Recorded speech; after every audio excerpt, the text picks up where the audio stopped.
नौकरी मिलने की बात ही नहीं है, मैं बात कर रहा हूँ कि नौकरी मिलने की उम्मीद की लड़ाई है। हरियाणा सरकार ने लड़ाई नौकरी मिलने की तो बहुत दूर रखी है। एक बच्चा जो परीक्षा केंद्र में नौकरी मिलने की उम्मीद के लिए जाता है, उस उम्मीद को भी तोड़ने का काम आज हरियाणा सरकार कर रही है। इसको पूर्ण रूप से पॉलिटिकल रखना चाहते थे, नॉन पॉलिटिकल। इसलिए हमने खुद से जाके उनके साथ कभी खड़े होकर कोई प्रेस कॉन्फ्रेंस नहीं करी। हम ये चाहते हैं, हम तो आज भी ये कहते हैं, मनोहर लाल खट्टर जी का ये विधानसभा क्षेत्र है, 16 तारीख परसों है, सरकार कल फैसला ले, हम इस प्रदर्शन को स्थगित कर देंगे।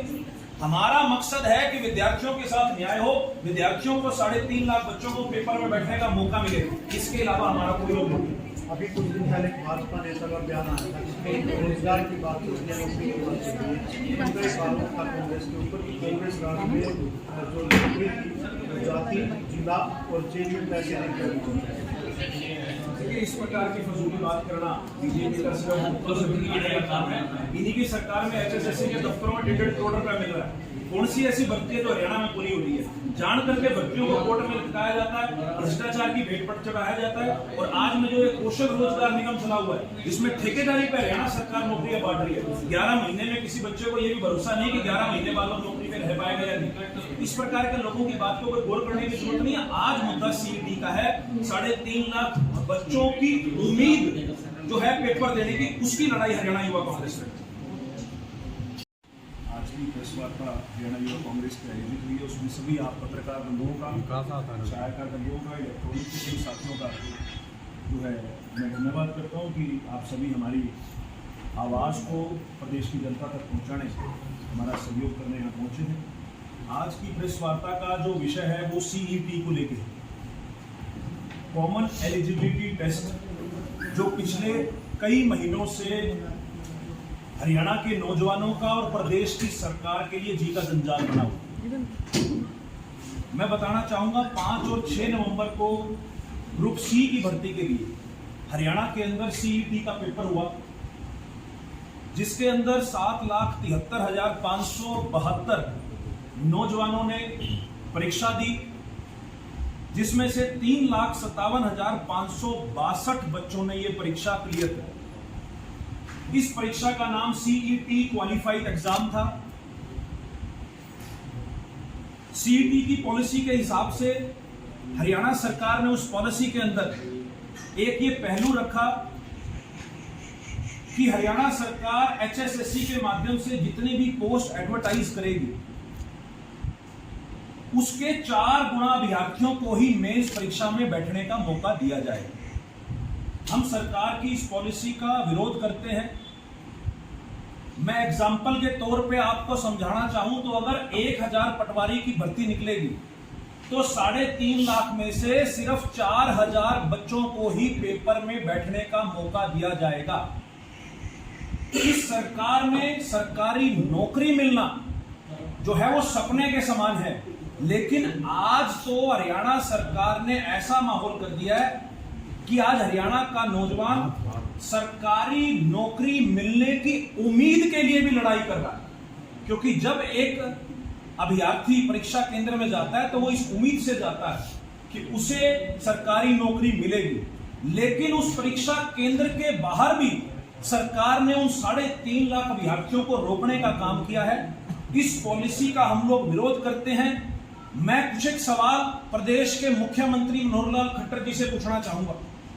सवाल नंबर 1, क्यों सभी सीईटी क्वालिफाई किए नौजवानों को परीक्षा में बैठने का मौका सरकार के द्वारा नहीं दिया जा रहा?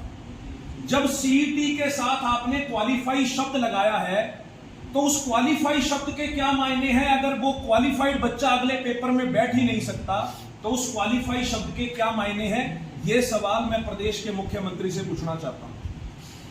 मनोहर लाल खट्टर जी ये बताएं कि ये 4 गुना का फॉर्मूला, जो 4 गुना अभ्यर्थी वो परीक्षा में बैठने के लिए उन्होंने अप्लाई किया है, ये 4 गुना का जो फॉर्मूला है वो किस आधार पर निर्धारित किया गया? ये सवाल हम प्रदेश के मुख्यमंत्री जी से पूछना चाहते हैं। और इसमें एक हैरानजनक बात और है, अभी हाल ही में एचएसएससी ने एक नोटिफिकेशन जारी किया जिसमें यह कहा कि 20 जून को उन बच्चों के एडमिट कार्ड आएंगे जो इस पॉलिसी के तहत एलिजिबल है। 20 तारीख को उनके एडमिट कार्ड आएंगे और 24 तारीख को उनकी परीक्षा का शेड्यूल जारी कर दिया गया। मैं यह सवाल पूछता हूं कि 4 दिन के अंदर कोई विद्यार्थी कैसे अपनी परीक्षा की तैयारी कर सकता है? ऐसा मैं इसलिए कह रहा हूं क्योंकि सीईटी के अभ्यर्थियों को अभी यही नहीं पता कि वो उनका एडमिट कार्ड किस पोस्ट के लिए आएगा। मान लो मैं बीटेक पास हूं, मैंने जब फॉर्म भरा तो उसमें मैंने 50 कैटेगरीज भरी। मुझे 20 तारीख को पता लगेगा कि मेरा जो रोल नंबर है वो किस कैटेगरी में आएगा, और उन सभी कैटेगरीज के सिलेबस भी अलग अलग हैं। तो आज हरियाणा का नौजवान इस असमंजस में भी है, जिसका रोल नंबर आएगा उसको यह नहीं पता कि उसका 24 तारीख को एग्जाम किस चीज का है। सवाल नंबर 4, इस पॉलिसी के माध्यम से सिर्फ कुछ जो टॉप स्कोरर बच्चे हैं सीईटी के अंदर, सिर्फ उन्हीं बच्चों को बार बार परीक्षा देने का जो है मौका मिलेगा। जो पीछे के बच्चे हैं, जिनकी हम 3.5 लाख बच्चों की हम बात कर रहे हैं, उन अभ्यर्थियों को किसी भी परीक्षा में बैठने का अवसर ही जो है इस पॉलिसी के माध्यम से नहीं मिलेगा। एक सवाल टेक्निकल बच्चों के लिए मैं पूछना चाहूंगा। सीईटी एग्जाम के अंदर मैथ, रीजनिंग, इंग्लिश, जीके ये सब्जेक्ट्स आते हैं सीईटी के अंदर, लेकिन जो टेक्निकल कोर्स के बच्चे हैं, चाहे मैं वीएलडीए की बात करूं, चाहे मैं नर्सिंग की बात करूं, वो लोग टेक्निकल पढ़ाई करते हैं। लेकिन सीईटी में जो सिलेबस था वो जनरल का था, तो उसमें सीईटी बच्चे जो क्वालिफाई करे हैं, उसमें जो टेक्निकल बच्चे हैं वो नाम मात्र ही क्वालिफाई कर पाए हैं। उन बच्चों का भी लगातार हमसे संपर्क कर रहे हैं कि आप हमारी भी मांग उठाइए कि टेक्निकल बच्चों के लिए जिस प्रकार से राजस्थान में सीईटी अलग होता है, उसी प्रकार से हरियाणा के अंदर भी सीईटी हो। मैं अब कुछ फैक्ट्स आपके सामने रखना चाहूंगा। जिस प्रकार से हरियाणा में 4 गुना अभ्यर्थियों को बुलाने की पॉलिसी है, मैं अपने जो पड़ोस के राज्य हैं उनका कुछ एग्जांपल देना चाहूंगा। राजस्थान में 15 गुना अभ्यर्थियों को परीक्षा के लिए, मेंस के लिए बुलाया जाता है। यूपी में 10 गुना बुलाया जाता है। एसएससी सीजीएल सेंटर में 10 गुना बुलाया जाता है।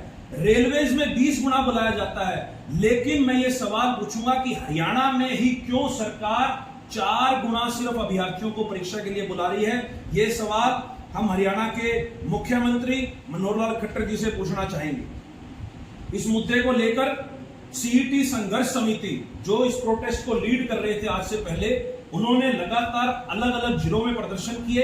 अगर 2 में बड़े प्रदर्शनों की बात करूं तो उसमें से एक बड़ा प्रदर्शन उन्होंने हिसार जिले के अंदर किया और दूसरा बड़ा प्रदर्शन उन्होंने पंचकुला जिले के अंदर किया। बीजेपी का कोई ऐसा विधायक नहीं था जिनके पास इन्होंने ज्ञापन के माध्यम से अपनी मांग नहीं उठाई। अगर मैं यहां के जो सांसद की बात करूं, संजय भाटिया जी से वो लोग लगातार संपर्क में थे। उन्होंने कहा कि मैं मुख्यमंत्री से बात करूंगा और आपके मामले को सुलझाने की कोशिश करूंगा, लेकिन उनकी तरफ से भी कोई संतोषजनक जवाब नहीं आया। मनोहर लाल खट्टर जी के जनसंवाद कार्यक्रम कुरुक्षेत्र के अंदर जब हो रहा था, तब भी वो बच्चे सीईटी की डिमांड लेके गए, लेकिन वहां भी उनकी बात को अनसुना कर दिया गया। अंत में ये विद्यार्थी, जब सरकार के सभी दरवाजे इनके लिए बंद हो गए, जब इनके पास कोई और रास्ता नहीं बचा, तो इन विद्यार्थियों ने दिल्ली में सांसद दीपेंद्र सिंह हुड्डा जी से संपर्क किया। उन्होंने कहा कि आप हमारी आवाज उठाइए क्योंकि सरकार ने हमारे लिए सभी दरवाजे बंद कर दिए हैं। दीपेंद्र सिंह हुड्डा जी ने हरियाणा युवा कांग्रेस की जिम्मेवारी लगाई कि हरियाणा युवा कांग्रेस इसको मजबूती से उठाए, और उनके साथ हमने चंडीगढ़ में परसों प्रेस कॉन्फ्रेंस करी, और इस प्रेस कॉन्फ्रेंस के माध्यम से हमने हरियाणा सरकार को यह चेताया कि हरियाणा सरकार 16 तारीख तक 4 दिन का हमने समय दिया था मनोहर लाल खट्टर जी को कि 4 दिन में प्रदेश के मुख्यमंत्री इसके ऊपर कोई कठोर फैसला लें, इस पॉलिसी में बदलाव करें, ताकि जो लाखों विद्यार्थी परीक्षा देने के लिए एलिजिबल नहीं हो पाएंगे, उनकी हम मांग रखते हैं। अगर 4 दिन में मनोहर लाल खट्टर जी ने इस पे फैसला नहीं लिया तो 16 जून को करनाल के अंदर पूरे प्रदेश के सीईटी क्वालिफाई नौजवान चौधरी दीपेंद्र सिंह हुड्डा जी की अगुवाई में और सीईटी संघर्ष समिति की अगुवाई में हम लोग करनाल में मुख्यमंत्री मनोहर लाल खट्टर के आवास का घेराव करेंगे, और हम ये उनसे मांग करते हैं कि जिस प्रकार से बाकी प्रदेशों में जो सहूलियत विद्यार्थियों को दी जाती है, जो क्राइटेरिया बाकी प्रदेशों में है वैसा ही क्राइटेरिया हरियाणा में बनाया जाए, ताकि विद्यार्थियों को कम से कम परीक्षा देने का काम जो है हरियाणा सरकार करवाए। 16 तारीख को पूरे प्रदेश से सीईटी क्वालिफाई 3,57,000 विद्यार्थी हैं। तो मैं उम्मीद करूंगा कि हजारों की संख्या में यहां नौजवान साथी पहुंचेंगे। कई प्राइवेट इंस्टीट्यूट्स जो इनकी कोचिंग देते हैं वो भी इनके समर्थन में है, वो भी हमारे साथ आएंगे और इस प्रदर्शन की अगुवाई चौधरी दीपेंद्र सिंह हुड्डा राज्यसभा सांसद करेंगे। लोकल लीडरशिप सारी पहुंचेगी, लेकिन हम ये बिल्कुल, क्योंकि ये मुद्दा सीईटी क्वालिफाइड स्टूडेंट्स का है, कोई कांग्रेस का मुद्दा नहीं है, तो बिल्कुल ये खुला मंच है। जो सोशल एक्टिविस्ट है इस मुद्दे को लेकर जो लगातार युवाओं की आवाज उठा रहे हैं, हम उनसे भी संपर्क कर रहे हैं। अगर वो भी एक मंच पर आकर ये मांग उठाएंगे तो बिल्कुल ये खुला प्लेटफॉर्म है, हम सभी का स्वागत करते हैं। कोई सवाल?